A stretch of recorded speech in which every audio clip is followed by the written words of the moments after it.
cleaning the puff adders, and puff adders are one of the fastest striking snakes on the planet. I do not want to take a bite from one of these snakes. It is not just a terrible, terrible bite to endure. It causes gangrene and it makes your skin and flesh rot. So his fangs are always ready to go and it just takes a little nip. What's up, dude? What are you doing? You gonna help me clean? Oh, no, no, no. Stay away from my crotch.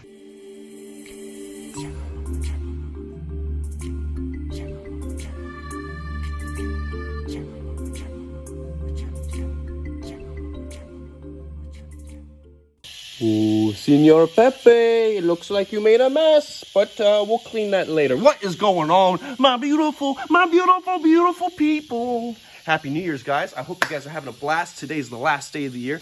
I thought I'd clean some enclosures before I go out, meet up with some friends, and celebrate a crazy year, 2021. How was your year? Comment below.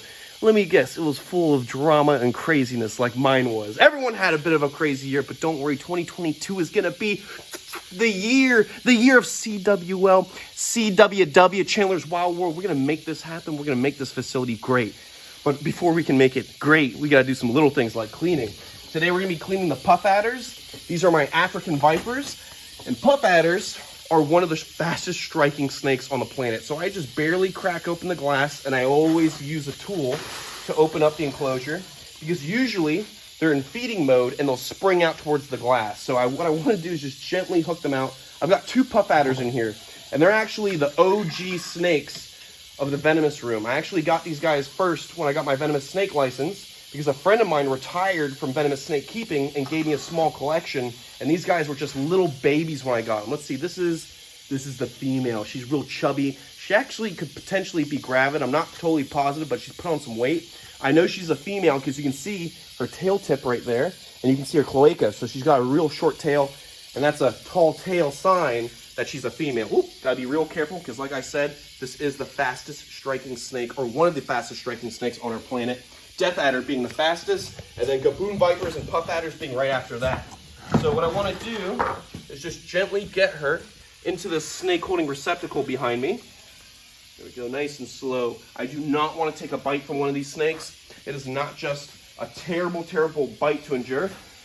It causes gangrene and it makes your skin and flesh rot. So you could potentially lose a limb due to amputation if your limb rots too much. So you really don't want to take the risk of taking a whack off of one of these snakes. Now, what I want to do is get this male out, and I want to show you guys how these snakes like to move. They actually move like a caterpillar, and he's super active in comparison to the female, which leads me to believe that he or that she is gravid, because usually they both would be active like this, but she's starting to calm down a bit. So check this out. We're going to put them on the ground, and you're going to see this animal. Look at it, just like a caterpillar. Look at this. Look at this. Oh, let's not scare him, but look at that. Here, get a shot from right over here so you can see him moving like a caterpillar. This is awesome. Let me move this lid out of the way so he can keep crawling like a little caterpillar. Look at that. That is so cool. He'll literally move in one straight line and use all the muscles along his belly to help him push forward. Look at this. Isn't this insane? If you saw this crawling on the floor, you'd be thinking, is that a caterpillar or a snake? I don't know. Definitely best to stay away from both because both can be venomous. What are you doing? Crawling around? So cool to see these guys use their muscles. No limbs, no crawling action, no wings, nothing, just the belly. Imagine laying on the floor and moving only like this. Well, I'll try myself. It's really hard. Before he scares Jack, the lace monitor, let's get him nice and easy. And we're gonna put him inside the can over here. Another reason that I think that female's gravid is because this guy is going through sexual maturity. It's just around that age we can start breeding. And earlier, we found a sperm cap, a sperm plug, which is a sign of previous mating with the animal. So check this out, this little clip of me pulling a little sperm cap off his cloaca. It's touched my finger and sperm came out. Look at that. Oh my. Look, that's a sperm plug. Look at that. Oh my. So he is trying to breed. I think he may have gotten my girl pregnant. Sorry, I'm not wearing a shirt. This is before we started filming. Incredible. Look at that. That's a bunch of unborn puff adders. I'll put it in a vial. Isn't that crazy? So they're young lovers, and there's a potential. There's a potential that we could get babies soon. So I gotta be real careful because these vipers give live birth. So I could open the enclosure one day, and there could be a bunch of babies waiting for me. Check this out. I'm gonna put him on the hook for a second, just so you can see that beautiful pink face. He's got such a nice pink color. Oh, it's very hard to keep him in one spot. Look at that. He's got such gorgeous pinks on his face. And these puff adders come in all kinds of different colors, depending on where you find them in Africa. So you can get some that look like candy, some that are pink like this, some that are real dark beige. They come in all sorts of patterns. Ooh. And that's how they got the name puff adder, because they puff at you when they're upset. Let me close this up, nice and secure. Now I'm gonna clean the enclosure, nothing too serious. And there shouldn't be any babies in here. So I'm just gonna pull out the skin, pull out the poop, and splinter. Anyways, let's throw that away. Get the water out. There wasn't much water anyways, it's been evaporating because I keep it nice and toasty in here. We got a nice big spicy meatball. Oh, Happy New Year. One last spicy meatball for the last of the year. That's very nice. All right, I'm gonna get this enclosure clean, get the glass clean. We'll put the puff adders back, and then we're gonna take care of Terciopelo, the most notorious snake in Latin America, the Fer-de-lance. And last, Mr. Brown. We're going down to Browntown and taking care of the King Brown. All right, so we're good to go. Cage is nice and clean, glass is good. We're gonna put these little puff adders right back where they belong. They are looking good. And I definitely think this female is grabbed because, like, look at her body in comparison to the male. They both get fed regularly. So I really do think that this female might be carrying a few babies. And this would be her first time giving birth. So it's not gonna be like a crazy amount. It might just be a few babies and some slugs. That's what usually happens for first time moms that give live birth. Let's see, I'm gonna gently lift her up without getting, whoo, gotta watch out for that head. You do not want to take a bite off of her. Even though that she's lethargic right now, she's looking real thick. She is one of the fastest striking snakes on the planet, and you do not want to take the risk of getting a pop from one of these guys. Literally just rots your limb off. It is a nasty, nasty thing to see. And there are videos of people trying to handle these animals in Africa, and they don't have proper handling experience. They try to pin these snakes, they get bit, and then you see a collage of shots after going to the hospital and what happens to their limb. Nasty stuff, gangrene, rot. You don't want, oh, I gotta watch out. This guy's crawling up. Let me do myself a favor. So I can focus on this puff adder right here. Don't need a puff adder biting me on the butt last day of the year. Imagine that, you get bit in the butt cheek and then your whole butt cheek rots off, troughs off, nasty, disgusting stuff. I mean, imagine having one cheek. You can never fart again. No comedical farts. That's not fun. Anyways, let's get this guy. Look, he's like, what? You want one butt cheek? I can help you out with that. Look at him. Woo! They are so capable of going through any terrain. Literally, this is a snake that's usually on the ground. It's not really an arboreal snake, but it uses its muscles to contort and get itself where it needs to go. Even if that's crawling out of a 4-foot tall can, snake holding receptacle. Look at that. Look at this beautiful blue tongue, beautiful pink face. Such an amazing animal. And this guy literally can get 6 feet long. They are an incredible species that get quite some size. And they are in the same family. They are in the same family as Gaboon vipers, Ethiopian mountain vipers, and some of those dwarf Bitis species. That family is called Bitis. So the scientific name would be Eritans bitis for the puff adder. For all you scientists out there that need to get an update on the taxonomy. Hey, he's not even saying taxonomy right. Yeah, whatever. Do I look like an academic? Anyways, get your head back in there. Look, see how the tongue starts to face towards me? Picking up the scent particles from myself. There we go. Easy peasy. If they're in feeding mode, they'd be striking at the glass like crazy. Every time I pop my head up to go check on them when they're on a higher cage over here, they just go whack, whack to the glass. I'm like, oh, they seem healthy. They seem fine. Locked, secured, good to go. Pepe, I want to give you a smooch, but I can't. I'll clean you later. Now, let's take care of my beautiful Terciopelo. Oops. Look at this. Woo, he is ready to go. They are so fast. They are so athletic. They are the pogo sticks of the viper world. Terciopelo, Bothrops aspa, for all you scientists out there. And these snakes, nasty, nasty bite. I've talked about it in the past before, but I'll mention it again. The director of Bear Grylls and Naked and Afraid was scouting out for the first season of Naked and Afraid, where they send people out into the woods naked, and they have to survive for like 20-something days. No, I don't want to do that for anyone commenting, Chandler, you should do that. I I like having my pants on. I like protecting my crotch from no-see-ums and mosquitoes and leeches and frisky partners that are helping you out in the jungle. But anyways, they're scouting out a spot in Central America, and these guys are notorious throughout Latin America, Yucatan, the bottom of Mexico, Central America, even the top of South America. They are super common. They're common as a bird. You can find them everywhere, but you can't see them that well because they're so well camouflaged. They have the most incredible broken up pattern to camouflage with leaf litter and old branches, old logs and whatnot. So you don't see them. They're like a little biological landmine, as Coyote Peterson would call them. And they're no joke. This is just a baby. They can literally get like 8 feet long depending on what coast and what country you find them in South America, Central America, and South America. Look at that little beautiful pink boy. And his name is Jose because the guy who gave him to me his name was Joe. So Jose, great name. Look at him. Woo, you hissing. You know, you're beautiful, little lance head. Look at that face. That is such a cool little viper. All right, so I'm gonna put him right in the can, and we're gonna get him nice and secure too, because we don't want him crawling out. There's a very good chance he can crawl. These guys are good at going over any landscape, including going up a can. So let me close this up and see how big the shed is. He did just shed recently. That means he's growing like crazy. Every time a snake sheds, that basically means it's outgrowing its old scales, and it's popping off those old scales and growing those new scales underneath. So look at that, that's a whole shed. You can see how long he's getting. I would keep it for a fan, but sadly there's poop crusted on it, and I don't want to give that to somebody as a gift. So that's spicy meatball, confetti waver. Woo! Happy New Year's.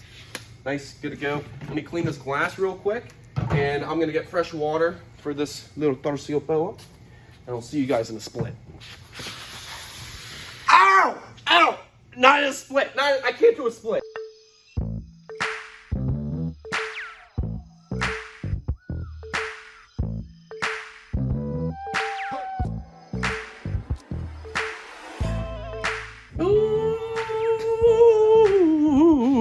Ooh, yeah, snake jazz.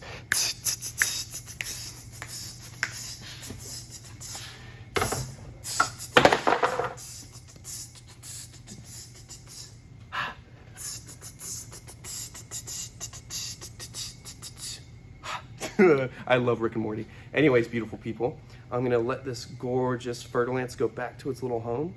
Oh, I can't wait for this snake to be 6-7 feet long. Its colors are vibrant. I mean, imagine this snake when it's bigger with those beautiful colors. And all snakes, as they go throughout life, start to change color.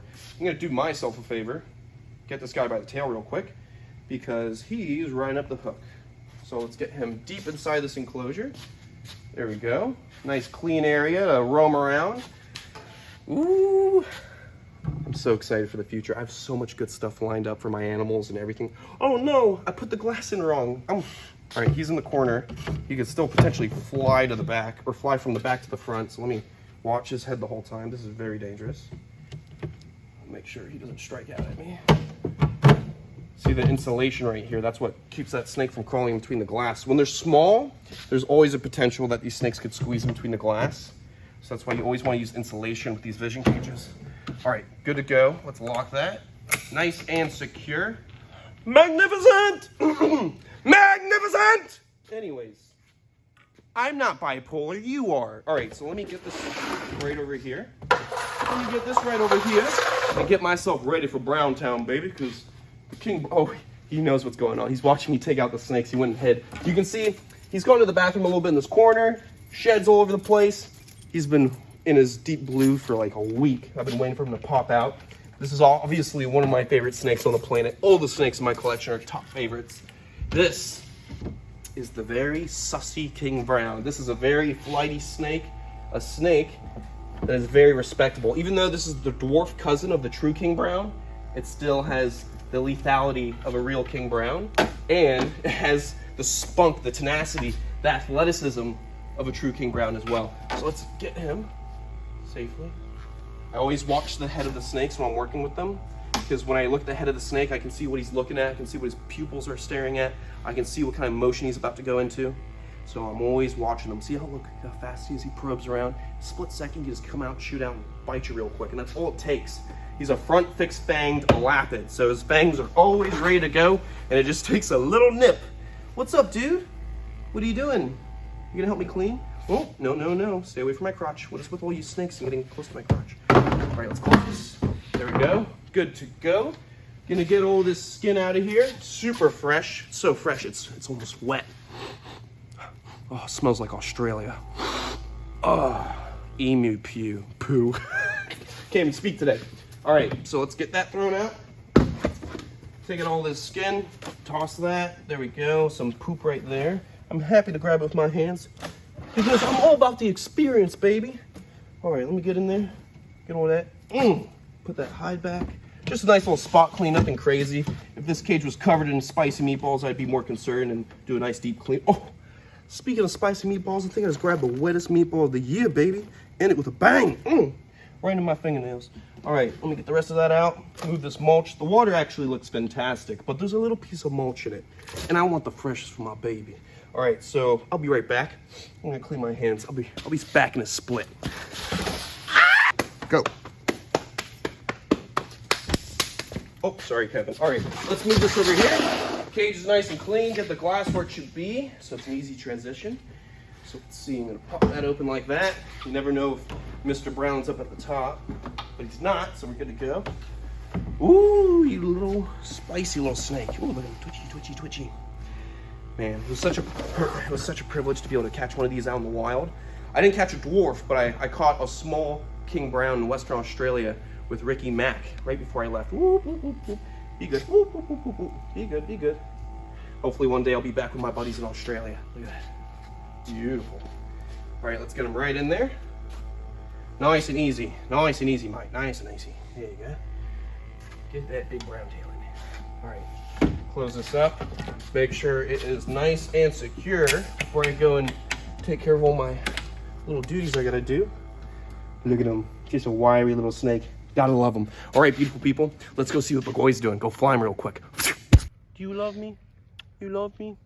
I love you. High five. Up top, real. Not with your snout. High five. Yeah, I'm gonna fly Bagoy, okay? If you don't mind. Oh, another one? Okay, high five. I love you. Barrow, you're so sweet. All right, Bagoy, up. Come to me, my boy. Ooh, wow. Ooh, bam, off with your head.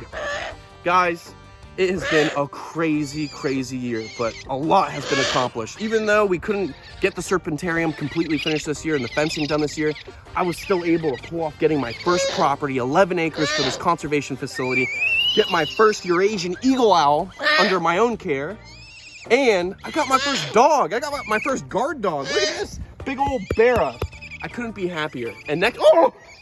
You're gonna circumcise me on camera? Relax. This dog needs to stop. Next year we're training Bera. Look at her. She's such a crazy little dog. I love her though. She's crazy like me. Guys, I hope that next year you guys have set goals and you smash those goals, because that's what I'm gonna do. I'm gonna be smashing goals like a bull in a china shop, smashing glass and all that fancy stuff. Bagoy, I love you to death. I love you guys. Happy New Year. Thank you for joining me on my wildlife. Thank you for supporting me for the past 3+ years that I've been doing this grind on YouTube, showing you my wildlife. Thank you for supporting. I love you guys to death, and I'll see you in 2022. Oh, and don't forget to stay passionate about what you guys love in life, because it may be new year, new me, yada, yada, yada, whatever. Just do what you love. Every day of the year, do something that makes you happy. I love you guys. I'll see you on the next one.